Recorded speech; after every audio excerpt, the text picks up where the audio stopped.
I'm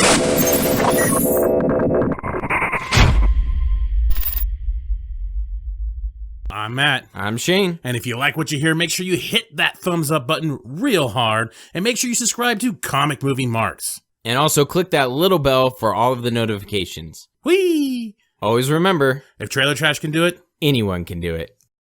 hello and welcome everyone to another Comic Movie Marks video. Late to the show as usual, but we are going to be talking about the Sony Marvel Spider-Man fallout and why it could actually be a good thing for Spider-Man fans. Procrastination is the key, ladies and gentlemen. That is our way. That is how we do things here at Comic Movie Marks. We're always late to the game. People think it's because we're thorough and we really want to examine all the avenues. Fuck.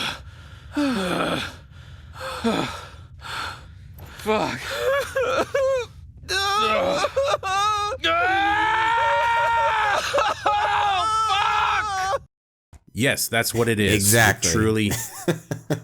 Not that we're like, hey, we're going to record. Maybe we'll wait till the end of the weekend to record. When's a good day for you? I don't know. Maybe Thursday? No, how about Saturday? Oh, okay, yeah. And then more shit comes out, and then we just happen to be on top of that. It always works out for us in the end because the information is endless. And with the Sony MCU fiasco, the information continues to pour out about this. Yes, there are some rumors out there right now about possibly Sony and Disney coming up with some sort of deal to keep Spider-Man in the MCU. But at the end of the day, if you kind of look at the character himself in terms of what the MCU has done with it, has been completely away from canon. Not that that's necessarily a bad thing, but in this case, yeah, it's kind of a bad thing. These have been teeny bopper movies. Even Matt and I, when we left Far From Home, we knew, okay, this movie was not meant for us. This movie was meant for high schoolers, for middle schoolers. It was mainly meant for them, not for 30-plus-year-old men. I have 14 kills in Fortnite. Oh, okay. Well, I'm recording, okay? Good job. Love you. Love you. I was like, wow, Shane, your voice changed so much.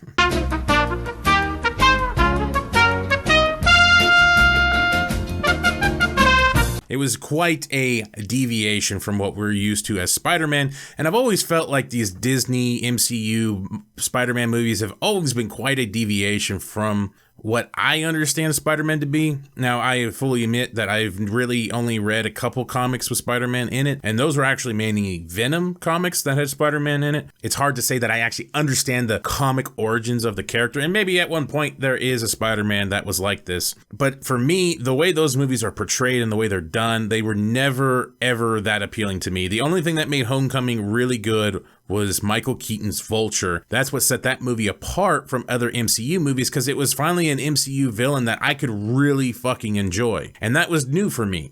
I'll kill you dead. That's what I'll do to protect my family, Pete. You understand? Hey. I just saved your life. Now what do you say?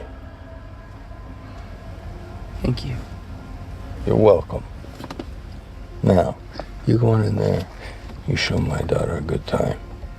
In Far From Home, I could give two shits about that movie. As we put as a title for that movie, it was Far From Caring. Now we can see a new horizon, possibly, now that Spider-Man has been removed from the MCU. Is there something that could be truly different about this Spider-Man? Yep, exactly. That's what I'm mostly excited for now that maybe Sony's going to take over control of the Spider-Man character. It's very similar to Matt. I am mostly familiar with Spider-Man in terms of the 90s animated cartoon. The potential now to bring Spider-Man into the established Venom universe, where you have Woody Harrelson as Carnage, obviously Jared Leto is working on a Morbius movie. There's some things here that make it a little bit more intriguing. And in terms of where this could go, the possibilities are now endless. There's a lot of rights that are kind of out there as well, but you have the possibility to delve into a different type of universe and really expand on the Spider-Verse. When this news first came out, I was actually excited in one aspect. It's probably not going to happen at all. I think for Sony actually it's almost impossible for them to keep the rights, but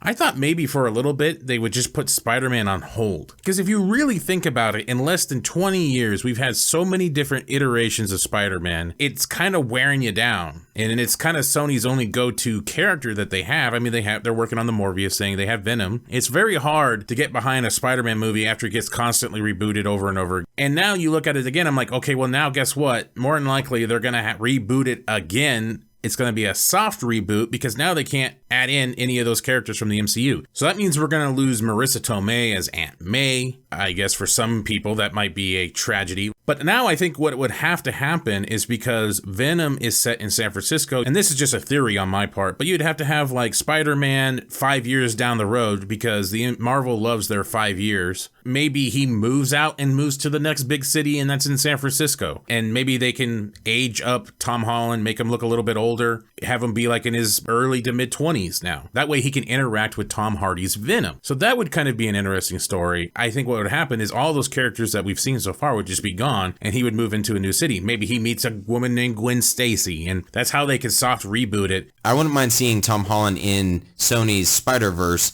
I actually think, as you mentioned earlier, Tom Holland was kind of a standout for what those movies were. I enjoyed Tom Holland's acting ability. I think he was a pretty solid Spider-Man, but given the movie that was around him, he could only do so much with that character.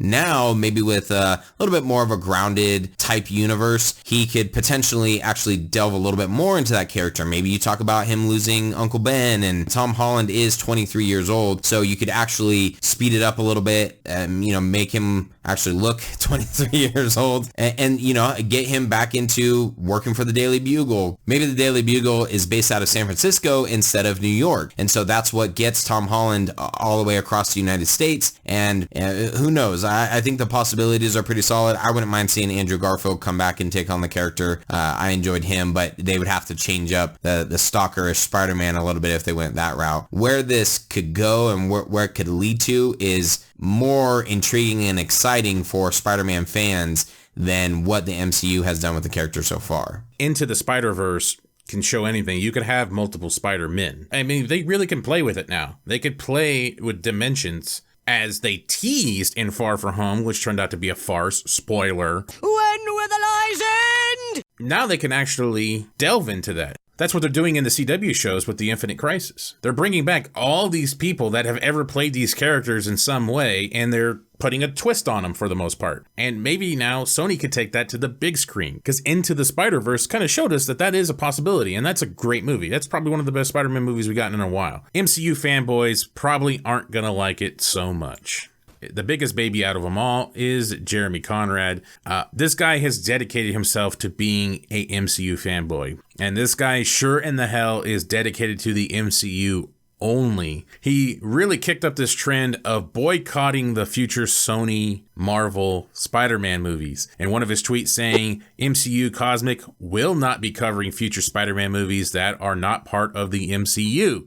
Really? Oh. You people are idiots!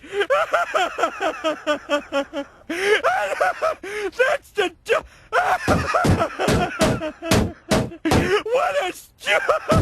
If you haven't seen it, Film God does a great video on this guy in particular. It actually surprised me that a grown man can actually put out these type of tweets and actually think this is good. Like, he didn't immediately tweet it or regret completely that he even sent them out. And of course, there's a plethora of MCU fanboys out there. A what?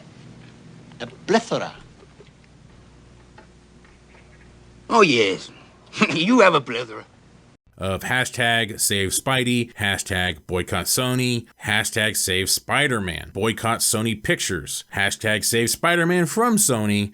Geek commentary, I'm not paying Sony a cent until they give Disney the rights back. Another person, I thought this was hilarious, hashtag fuck Sony, instead of raiding Area 51, let's raid Sony instead. For Peter Parker, for Tom, for Spidey. At Tom Holland, 1996. And one of the highlights of my career at Marvel was introducing her at Comic-Con and having her come out on stage and stand there with literally almost everybody else from our universe. And there she was at the forefront. And it was a great foreshadowing, not just for how audiences are going to embrace Brie as this character, but also for how Captain Marvel is about to take the lead and be at the forefront of the entire cinematic universe. Bring him back into the MCU cowards. They forgot a comma, so it kind of looks like the MCU cowards. That's fantastic. Yeah, because some people struggle with commas, from what I can see. Hey. You know, we'll see what happens with a deal, but after the videos that Tom Holland and Kevin Feige put out there after D23... I'm feeling about Spider-Man gratitude and joy. Basically, we've made 5 great movies. It's been 5 amazing years. I've had the time of my life. Who knows what the future holds? But all I know is that I'm going to continue playing Spider-Man and having the time of my life. And it's going to be so fun. However we choose to do it, and the future for Spider-Man will be different, but it will be equally as awesome and amazing. And we'll find new ways to make it even cooler somehow. We got to make 5 films within the MCU with Spider-Man, 2 standalone films and 3 with the Avengers.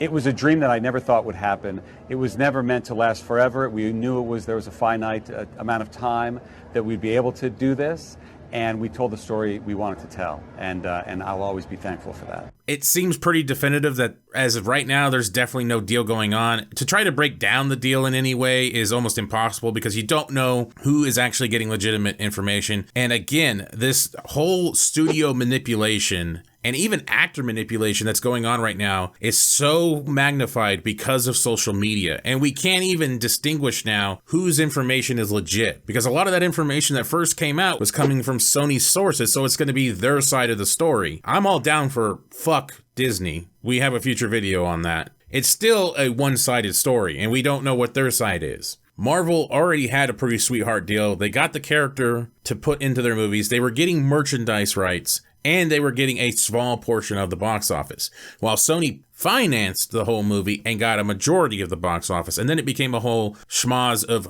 who gets what and how much do we get of it. Again, it was one side of the story. Then Disney started coming out with their side of the story a little bit. And now it's just kind of a big fuckery. It's hard to tell whether or not in the future there actually will be a deal on this or not. But at this point, Spidey is back at Sony and we could possibly see him interacting with Venom, which I find very cool. Even though the Venom movie was kind of a meh for me, there's a chance that they could really step it up. Exactly, like a legit Venom in a sweet movie with possible Spider-Man. All of these rumors and things, as Matt mentioned, with in terms of the Sony and MCU deal, or Sony, Marvel, Disney, whatever, it reminds me a lot of pro wrestling dirt sheets, if you're ever familiar with that, and a lot of things that come out that you think are actually legitimate, and then you come to find out years later that they're not, or they weren't even close with some sort of story. That's kind of what this reminds me of. There's probably something going on behind the scenes. Some people have mentioned certain things as where the deal could be leading to, or if there's going to be a deal. Until something is solidified, we know right now that Spider-Man is back with Sony, and the potentials are endless. So it's actually kind of exciting. In case I don't see you. Good afternoon, good evening, and good night.